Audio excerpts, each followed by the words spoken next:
This is Betting Weekly Extra Time Europa League and Europa Conference League edition. We've got the second leg of the playoffs coming up in both competitions. You're with Dan Roebuck and returning RJ, Steve Wyss and Will White. The show this year is running just shy of 5% return on investment. The boys are confident of pushing that figure a little higher come the end of the week. Just to recap what happened in both competitions last week from a betting standpoint, we had 4 of 8 winning favourites in both. Qarabag, biggest price winner, plus 470 at Braga. In Europa League, we had 6 out of 8 overs and 6 out of 8 BTTS. Yes, it was 4 out of 8 for both those markets. For the Conference League, we saw Zagreb's win at Betis, the biggest price win on the card. It did feel, Steve, it was a bit wilder on Thursday opposed to what we saw on the Tuesday and Wednesday. Maybe that's just because there's more games, but certainly there were more goals when it came to the Europa League. How did you see it? Yeah, absolutely. And I prefer it that way, Dan. I much prefer the Conference League and the Europa League. It fits much more into my wheelhouse. The teams are usually more offensive-minded. There's a little bit less pressure, certainly at this stage. And, I was pleased to hit my clean sweep, which was never in doubt, was it? I was fully losing 2 picks heading into injury time and ended up with a clean sweep. So it just shows you got to play till the final whistle. But there was a lot of wild stuff going on, even in the matches we didn't have picks in. But I quite like the gist of that, really. Just the 3 away wins over the course of the games. Will, there were plenty of goals as I've just rattled through, certainly the Europa League. I mean, any trends that caught your eyes? It just the nature of the Europa League and the Conference League? Do we get these type of games where it's a bit more end-to-end, a bit more teams throwing caution to the wind? Harder for bettors in some way, but you always feel, as Steve has just said, even when the 90 goes up and the board goes up for 6 or 7 minutes of added on time, you might be able to get something from a bet that's losing into added on time. Yeah, certainly the games can get a bit wild, and I think Steve makes the right point there. The pressures teams feel a bit less pressure in these competitions than they do the Champions League. So I don't think you can apply the same kind of logic around game state. Home field advantage in European competition is generally a bit bigger than in domestic leagues. I normally give between 0.35 and 0.5 of a goal. So actually, if you think about average odds of between plus 300 and plus 400 on the away teams, 3 wins from 16 games, is not actually that surprising. So the other trend I did notice is that I continue to pick the wrong standout model value play as a pick of mine on this show. I went with Servette, big model value. They absolutely bossed the game. Don't know how they didn't get the win. And the 2 that I passed up on were both Bodo Glimt on the handicap and the other Norwegian team, Molde, both massive model value for me. But the winter break put me off, and so I avoided both those, and hopefully we can right that this week. That miss from Servette was I was about to say, did you see the Servette miss? That was outrageous. That miss was, yeah. Did we all see? Oh, yeah. Well, sorry, after the fact, it was. I'm watching it live, and I was like, "What?" Because they would have won the game. I think it was about 8 minutes to go. Yeah, and I can't. That was such a bad beat for Will. I missed it, but it sounds like it was terrible. Yeah, the guy had an open goal from 5-6 yards out, and he had one of his own players in front of him somehow that was trying to jump out of the way, but somehow he hit it straight into him. And one of the most outrageous misses I've ever seen. Yeah. Bad beat for not for top Servette 10. Backers. No. Ajax and Betis, 2 teams towards the top of the betting in the conference market. RJ, they could easily go out of the competition after poor results at home last week. I mean, we're going to talk about Ajax extensively in a minute, but I mean, it's interesting, isn't it? I mean, I hate to trot out the, how seriously a certain team's taking it, but Betis, you thought, good home record, should be able to beat Zagreb. We put them up. Rory put them up, throwing Rory under the bus again here, aren't we, for the second show running. Put them up at the weekend as well. It's just one of those things that, on reflection, they were both around about 5th, 6th favourites in the market, but they could easily go out of the competition. Yeah, I mean, but both these sides dropped from the Europa League, right, to the Conference League and became, favorites just by nature of I think historical performances. But I think, and I've kind of dogged, to be fair, the Conference League a little bit, but the revenue generated between the Conference League and the Europa League is like somewhere around 500 million euros. There's a ton of money here, and both these teams, I don't think it's not that I don't think they take the matches seriously, but it's just a reflection of the form, right? I think it's just a sheer reflection of the form, whether it's Conference League, Europa League, domestically. Both these sides are just mediocre right now, to be fair. And I think this is why I wouldn't be too surprised to see both these teams exit at some point. It's a really good point because both have struggled domestically. Ajax, we know, have struggled pretty much all season long, and they've both dropped out of better competitions. And maybe that's something we should have taken a closer look at last week. We are going to take a closer look at Ajax's game because they are away at Bodo Glimt. This is our first preview, and all of our handicappers have got selections in it. 12:45 Eastern on Thursday. Bodo Glimts are plus 145. Ajax plus 160, draw plus 290. I'm on commentary for this one as well, so we've all got vested interests here. Steve, you went over 3.25 last week for total goals, which did cash, but only just. Yeah, and do you know what? What a game! I mean, there's a lot of interest, isn't it, in this tie? It feels like, obviously Ajax are a big name. Glimt are always a sort of a success story in Europe that everyone wants to get behind. I think we're just saying off air, in the summer, there's a lot of interest in the Norwegian leagues now for various different reasons, whether it be betting or fantasy or whatever. So it was a great watch. It was a fascinating watch. I thought Bodo Glimt outplayed Ajax for 85 minutes of that game. I mean, they might look back on it and think, how on earth did we not win that 3 or 4-0, really? Ajax were awful. I thought they were dire. I don't know how they managed to get back in it. The penalty and then a goal near enough with the last kick of the game. So it was not a very deserved draw for Ajax. I absolutely love the 2 picks that these gentlemen have got after me on the game. I really love those. And I thought, how can I get even more value out of this game? So the pick that I'm going with is, I wouldn't normally touch the first half market that often, but I really like Bodo Glimt minus 0.25 on the Asian handicap for the first half, at plus 138 with Bet Rivers. Now, this is a tough place to go, and you can give me as many cards as you want for that. This is inside the Arctic Circle. There's only Tromsø that is a more northerly professional soccer club in the world. Lots of teams have come here and struggled, and they've got a brilliant record at Aspmyra Stadion since they've qualified for these European events. And Glimt are known for coming out of the traps quickly, both domestically and in Europe. 15-3-3 halftime record at home since they've gone into the European competitions. Only 3 sides have been beating them at the interval at this stadium. Roma under Jose Mourinho, Club Bruges, and for some reason, Norwegian teams have problems with Belgian teams. So it's a weird one. So that doesn't surprise me. And then Lecce Warsaw, that was 2 or 3 years ago now, though, in the middle of summer. Now, we're not in the middle of summer now. It's going to be below freezing up there on Thursday night. Ajax look worse than them at home anyway. I think they're going to really struggle on this. There'll be excuses going around about the artificial surface and everything. I think Glimt will come out really hard at them, and I definitely see them leading at halftime. So, I think Jens Petter Hauge looked like he was ripping through knife through butter on the left-hand side. I think he is a great bet to score any time here. I think he wants to score. The only issue is probably the striker replacement. That might take a bit of time for them to settle in.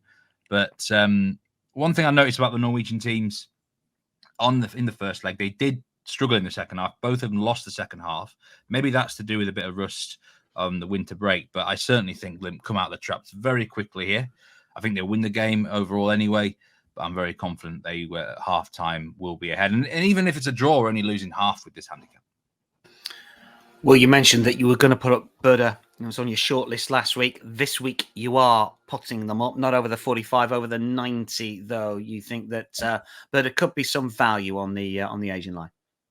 Yeah, I do. First of all, I want to say, actually, I just want to point out that Steve's pick, the price on that, plus 138. So he really is squeezing a bit more value out of this pick. I've kind of gone a bit safer on the full game main Asian line. Bodo plus 0.00, which is draw no bet at minus 103. I mean, a lot of the reasons that I have noted down are being very well explained by Steve, and I'm not going to try and outknowledge him on Norwegian football, that's for sure. They were incredibly unlucky, to lose the first leg. That penalty, so they were 2-0 up until the 91st minute when they conceded a penalty and had a man sent off after a VAR review. I thought it was a very, very harsh penalty myself. And so they quite easily could be coming away with a 2-0 victory into this second leg. And in fact, if they had come away with a 2-0 victory, I probably wouldn't be backing them on the +0 Asian line here, because they could afford to lose this second leg by 1 goal or draw it. So, all is on the line here for this second leg. And as Steve mentioned, Bodo have a very, very high home field advantage, probably one of the highest in European football. They play on an artificial surface. They're inside of the Arctic Circle, tough conditions, and there will be lots of excuses going around the Ajax dressing room if they somehow manage to go out here. And I think they will probably go out here. If you look at some of the scalps that Bodo have taken at the Asmira Stadion over the past few seasons, Roma twice at home, including a 6-1 drubbing a few seasons ago. They've also beaten Celtic, AZ Alkmaar, and Besiktas this season. Those are some pretty big European names. And I'd argue that those clubs, the times they were beaten by Bodo, were in better form than Ajax are this season. Last week's away fixture was Bodo's first competitive fixture after the winter break this season. So you'd like to think their fitness and general sharpness is likely to improve here. Ajax, on the other hand, their form continues to be extremely poor. They were held to a 2-2 draw at home to NEC last weekend. They currently sit 5th in the Eredivisie. Their defense is particularly porous and a concern for them. They're conceding an average of 2 goals a game over the last 8 games, and I can see Bodo really troubling them with the likes of Hauge, as Steve mentions. I can see Bodo scoring 2 or 3 times here, and it's hard to kind of overcome a draw no bet line if you're conceding that many goals. So it's hard to back against goals here. It could turn into a shootout, but I think in the balance of probability, Bodo have a much higher chance of winning the game than Ajax do. So very happy to back them on the draw no bet line. Jens Petter Hauge, incidentally, +800 to get the first goal. Bet Rivers traders still not aware that Pellegrino has left the club. They've got him in his favourite at +460. So Bet Rivers, if you're listening, you can take him out. He's currently suiting up for the Quakes, as we mentioned last week. The boys, RJ, have talked about goals wielded anyway, and the fact that Ajax aren't great defensively, and that will bode well for your particular play here, because you're not necessarily signing with Bodo Glimt, but you'd like them to score some goals. You've gone for the overs here. Yeah, as you said, I think it bode well for Bodo for the goals here. I think over 3.25 at -121 was a standout play for me, right? The first leg was a 2-2 draw. So it leaves all to play for here in the Arctic Circle, or near the Arctic Circle, like Steve said. Ajax have been just a mixed bag in terms of results. They've scored 14 goals, I think, in their last around 5 matches. Chuba Akpom has been a key player for Ajax this season. They did rest him over the weekend against NEC. He didn't play. He scored 9 goals in the Eredivisie and Europa League. So despite only starting 4 times, they obviously out Steve Bergwijn due to injuries, which, it's been limiting their options over the last few matches. And, Bodo, they've shown good form in recent friendlies. And I think, in this last match, but we talked about that, right, last time, where some of these European leagues, like the summer leagues, like Sweden, Norway, where these teams haven't really played a competitive match in a few months, how they would fare. And I think we all, especially myself, kind of factored that in from a heavy weight perspective. Well, if they haven't played a competitive match in a few months, and then they're facing some strong powerhouse European teams, then they'll probably look pretty poor. They might have some rust, but they made it out with a draw in the first leg, which was very surprising in my opinion. But they're back home, a strong place for them. They have a bunch of key players. Both sides have key players due to injuries, but honestly, I think based on the first leg and what to expect here, this looks like a high flying match. hopefully Bodo comes out on top, and we see over 4. We'll see 4+ goals to cash all these bets here. So yeah, over 3.25 at -121 is my play.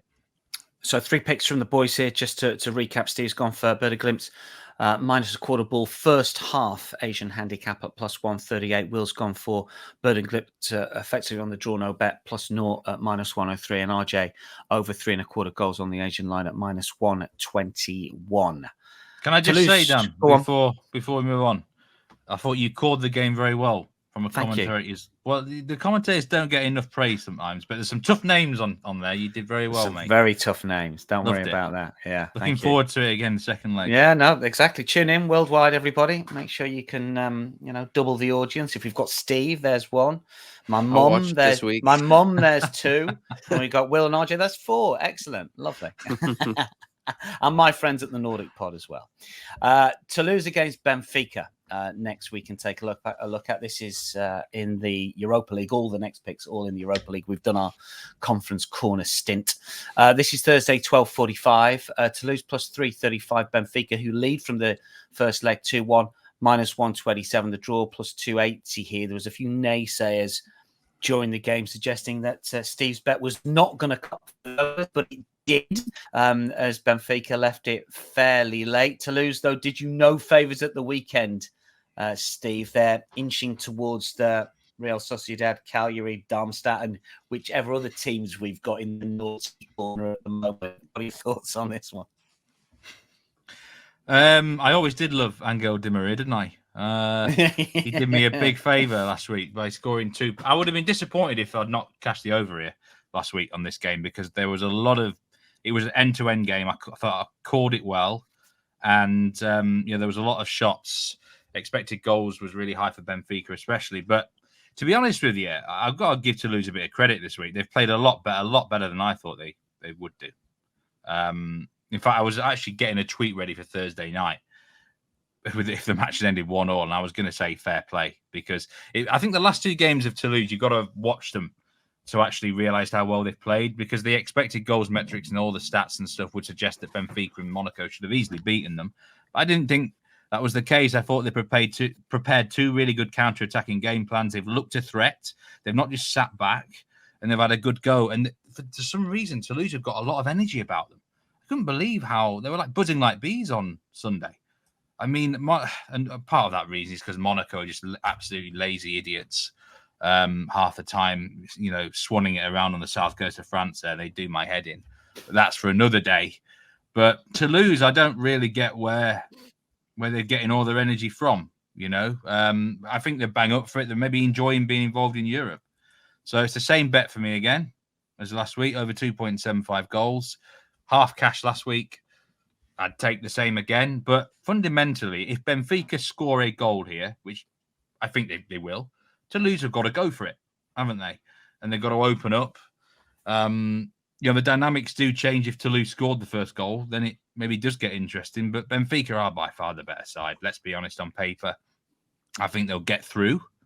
But maybe not without a fight from Toulouse. They, like I say, I've been surprised their standard of their performance the last couple of games. I don't know where they've got it from. It doesn't make logical sense.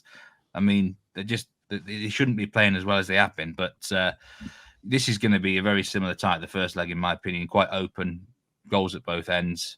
And I think something like a 2-2 draw, Benfica maybe 2-1, 3-2 win is on the cards. I like the over again. Stick with what won for me last week. Also Thursday, 12:45, Qarabag against Braga. We mentioned that Qarabag was the biggest prize winner across all 3 European competitions last week. They're plus 215 to go in again. They beat Braga 4-2 in Portugal, plus 123 for a Portuguese success, plus 250 for the draw. I mean, RJ, for me, and this is obviously recency bias and looking at it very simplistically, I mean, is plus 215 tempting again on the money line for another win here for Qarabag, do you think, RJ? I believe it is, Dan. I know it's not your pick, but I just thought I'd throw that one at you anyway. Well, I like curveballs. So yeah, Dan, simply, I think it's tempting because one reason mainly, Qarabag had rest this weekend, right? They did not play domestically. They had some time to rest, recover. whereas Braga did end up playing yesterday at home against Ferenc in the Portuguese league. They won 2-1. Bailey snuck that one out. And two factors, right? I didn't look up the distance of travel here, but Braga has to travel to Qarabag, A long way. Azerbaijan. A long way, right? I figure it's deep in the 2,500 kilometers, I think, something like that. It's outrageous. Stat from Will. So I think. great help there, gents, with the distance there. So yeah. So It's like a local dog in the States, isn't it? That 2,500 kilometers. They'll drive it. Yeah. yeah. Night out, 2,500. Yeah, let's get in the car and do it. Sorry, go on, RJ. No, it's a quick. Yeah, no. First off, I'm in Rhode Island. The state is like 35 miles wide. If we have to drive 45 minutes, we're like, oh, I got to go all that way. So I'm kind of spoiled here. But yeah, no. So Braga has to travel quite a distance to Azerbaijan. I know they're not playing at their home stadium, but they're playing at Tofig Bahram Stadium. So it's still in their representative country. And as I said, Braga had an extra match thrown in their schedule, or just a domestic match. So Qarabag's much more rested. They're sitting on the 4-2 win, which was a shock last week. I don't think they're just going to sit back on their heels though, because like Steve talked about in the previous match he just covered, if Braga gets on the board early here, it's full go, right? They're not just going to just rest on that two goal lead that they have. And you looked at the XG from the first match. I think it was 2.4 plus XG for both these sides in the first leg. I'm not an XG guy whatsoever, so take it what you will. But metrics driven, there was a lot of quality chances for both these sides, and I expect that to continue. Qarabag were led by Abdella Zubair, formerly of Lens many moons ago. Steve, you might know about that gentleman there, but if it's many moons ago, I'm not actually sure. Well, I mean, 9 years ago, but not trying to call you out. I just didn't know if you knew him from his time in Ligue 1, but he led the way, 2 goals for this side. I think you look at this Qarabag team, there's just a slew of players from Brazil, all over Europe, all over South America. They have a pretty impressive squad, and high flying match. I think, again, I expect goals to fly. And to be fair, this might be one of those matches I consider laddering, right? Over 2.75, maybe over 3, over 3.5, just to push the luck. And I don't like doing that. I'm a straight single unit better, but this has a match that I think you could take advantage of the goals as it goes up the odds. What happened here last week? Because if I was going to have a fourth pick last week, it was going to be Braga on the handicap. And it only put me off because they only tend to win matches by 1 goal. I was looking at like Braga win 2-0 and everything. Qarabag 4-2. I couldn't believe my eyes when I saw this. Like, I don't understand it at all. But Qarabag, I'm guessing, will have, on your model, will a really strong home advantage though because of the distance. Yeah, they do. Yeah, I did watch highlights of the Braga Qarabag first leg, and Qarabag, I just think the market's underestimating them really. They did look really, really dangerous, and I actually really like Dan's angle on this game. I don't think they should be underdogs at home here. Mm-hmm. I like the overs too, but yeah, I don't think Braga are going to keep them off the score sheet. Do you know who the stadium's named after, RJ? I do not, Dan. Steve, Will? It's No, the Tofik Baramov Stadium. Well, who's he? Who's he? Who's this gentleman? He was the linesman in the 1966 World Cup final. Oh, yeah, right back in your day, that It's not way before my time, but obviously, he gave a goal for England that really shouldn't have stood. Anyway, we'll move on. American bettors can. So they name a stadium after him because of that? Well, he was a referee, he's a famous referee. Okay. But from an English point of view, he's sort of lauded. If you're German, he's an infamous official because I'm sure those that have watched footage of the 1966 World Cup final, one of the goals that England scored was allowed, and if it was in the VAR era, it just would not have allowed because the ball didn't cross the line, and the assistant, or the linesman, as it was called at the time, was Tofik Baramov, who famous and has a stadium named after him. Anyway, we'll move on. Sporting versus Young Boys next, 3 p.m. later kickoff for everyone. Sporting are plus 315, Young Boys plus 750. Sporting winning the first leg 3-1 away from the cashed for overs players. RJ highlighted this one last week. It's a high goal line, Will, this time. It's a high Asian line as well. Sporting are at home, though, this time around, and you believe that they're going to cover the handicap here? Yeah, there's some correlation between backing the favourite on the Asian line and overs, generally speaking. And I've opted to go with Lisbon here. With Sporting here. Sorry, I'll get told off for calling them Lisbon. I've gone for them on the -1.5 line at -107. It's not really my style to back big favourites like this, but I do have some reasoning here, despite them being up 3-1 from the first leg. There's no denying that Sporting are one of Europe's form teams. They've won 25 out of the last 30. They were dominant 3-1 winners in the first leg here. And in Victor Gyökeres, they have one of Europe's in-form top strikers. I have them rated the best team in Portugal. And actually, the market validated this claim as they were smashed into 1-goal favourites in the first leg. They opened -0.5 a goal and got smashed all the way into -1. And a half a goal move is definitely something to pay attention to. If we allocate 0.4 of a goal home field advantage both sides, that should take the fair line to -1.75-ish here. And we're looking at a -1.5 line. I think the market's discounting for Sporting already being up 2 goals from the first leg. And that does make some sense. Often when the bigger, better teams are up from first legs in the second leg, they'll look to rest and rotate, especially if they've got competitive domestic league situations. However, Sporting did rotate a little in the first leg, and it didn't really make much difference. The bench players they have coming in, such as Marcus Edwards, Paulinho, etc., do have more than enough quality and are all fighting for a regular starting 11 place. I actually think it could be Young Boys that are less motivated of the two in this one, given that they play their closest rivals in the Swiss League, my beloved Servette, on Sunday.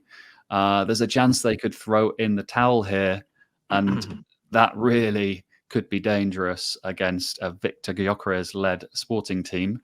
Victor Gyökeres, interestingly, has only not started 1 out of 26 competitive fixtures this season. So it kind of often these big name players will get rested for less kind of games that are less down the priority list. But he seems to be a guy that enjoys rhythm, and he's likely to start here then.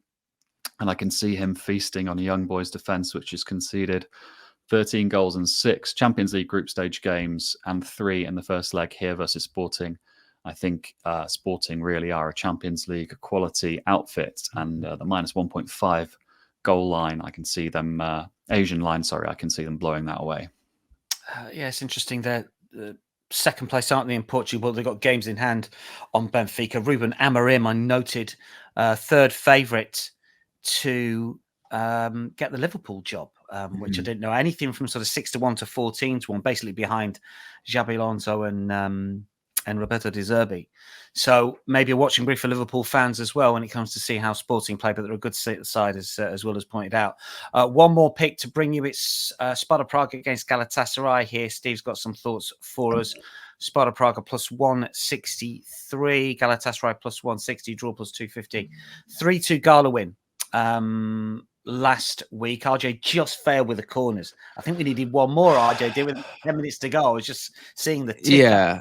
It got to 9. We needed one more. I can't believe it. I was following it. I was, as you know, I was on vacation last week, and I was on the beach. I was like, oh, there's about 12, 15 minutes left. We need one corner. I'm going to go take a dip in the ocean, come back, expect to see a couple more. And then I look, and I was like, you got to be kidding me. Yeah, I couldn't believe it. I just could not believe it. It's not corners we're interested in. It is goals and plenty of entertainment, obviously, in a 5-goal affair last week, Steve, and you're predicting more as well. I think there's a couple of red cards as well, wasn't there, last week? I don't know how RJ didn't cash with the corners. Even with the last kick of the game, there was a deflection, attempted cross, and it deflected just for a throw. And I was like, well, I couldn't believe it. But looking back, it was this was a game I should have got involved in last week. I should have been on the overs because both sides just have a knack of getting involved in so many high-scoring contests this season. Galatasaray really only play one way, don't they? In Europe, especially, just that one under for them in the whole campaign, and that was in Copenhagen. Weird last group game where Copenhagen managed to hold on for the 1-0, but most of the time Galatasaray really offensive, really attacking. But you certainly would fancy getting at the defense, wouldn't you? And I actually believe Sparta Prague are underrated here. They're a very, very slight dog with Bet Rivers, which I think is a bit unfair on them. It's they've got qualities, and they've already scored twice on them. I think they'll fancy the chances of taking this to at least extra time. But the bet I like is the goals, over 2.75 goals at -109. And, if Galatasaray especially scored the first goal, it really is game on here. And even if Sparta go ahead, I think, it depends on the time of the game, but Galatasaray aren't just going to settle back for 1-0 defeat in extra time, are they? They're going to go looking themselves. There's enough offensive weapons, both ends of the field. And, Sparta Prague are a sort of side, again, in the European campaign, just 2 unders for them. One of those was against Rangers at home, where the goalkeeper had a great game for Rangers. I think there was bodies on the line, typical sort of Scottish brave performance away from home. And they had one other under against Real Betis. And Betis are one of those annoying sides who just don't really convert their chances, are they? So, yeah, I think ultimately there's enough defensive doubts and offensive qualities. It could be 3-2 again. It wouldn't shock me at all. Crazy stuff could happen here. Another red somewhere, just high octane, high energy, typical Europa Conference League clash that we love on this show. So I like the goals. And just before we wrap up, and we'll get some best bets as well in a sec, Steve, you just want to mention Marseille, because you're always across how Marseille are doing, and the news through earlier today that Gennaro Gattuso has been sacked there, of course, in European action against Shakhtar here, 2-2 draw in Hamburg last week. They are favourites to win in the 90th in the return leg. What's your thoughts on Gattuso going, and how Marseille might react to that in terms of a bet in this week's tie? Well, you may have noticed I do have a bit of a spring in my step today, and that's kind of one of the reasons, because it just wasn't working for Gattuso at Marseille. I think it's the right... I actually thought they'd maybe hang on to the end of the season with him, but it's the right decision. It's turgid football. Sunday night was depressing. They basically just went there to kick breast and time waste and play for a 0-0 draw, even against 10 men. So something had to change. But, this is a good question for you, Dan, and to the two boys. Now, would you back Marseille at -137 on the money line to beat Shakhtar Donetsk? And I think that's a really good question. I don't think there's a right or a wrong answer. I don't think I would do, not at minus money. But not there having will be watched a a bit of better the game last night. There'll be a better feeling around the club. There might be a completely new approach. I don't think there'll be a new manager in place yet. There's rumours that it might be Jean-Louis Gasset, who famously lost his job halfway through the African Nations tournament with Ivory Coast, and then, of course, they went on to win it. And Christophe Galtier is in the mixer as well. That would be a rather interesting one, wouldn't it? Former PSG boss, but he does know how to win things. So, but yeah, this is one of these matches where you got probably the wise thing would be to sit and watch and see what happens and see how the players respond to, the manager departing. But I mean, that -137, Shakhtar Donetsk are not that good a side, are they? I mean, are you saying -137 is a bit of a bet? It could be big. I do have a habit of underestimating Shakhtar down the years, but really, Marseille should be winning the second leg at home to them. Come on. Anyone else? Marseille? I mean, who's up for? Is you know who caught my eye, especially during the World Cup, was the Hervé Renard, the coach for Saudi Arabia. Well, I bet he caught your eye. He's very attractive, isn't he?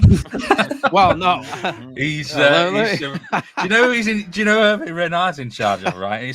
He's in charge of the French women's national team right now. Is that what it is? Yeah, I thought he was in there. I thought, yeah. Well, I mean, he caught my eye because the Saudi Arabia team. Quite a random pivot. It's quite a random pivot there, RJ. Yeah, well, we were talking about coaches that were available. I would love him at Marseille. He's a great manager. He's one of the best looking managers out there. It looks like he should be in a Bond movie or something like that, right? It looks like he could play the next Bond. Anyways, right.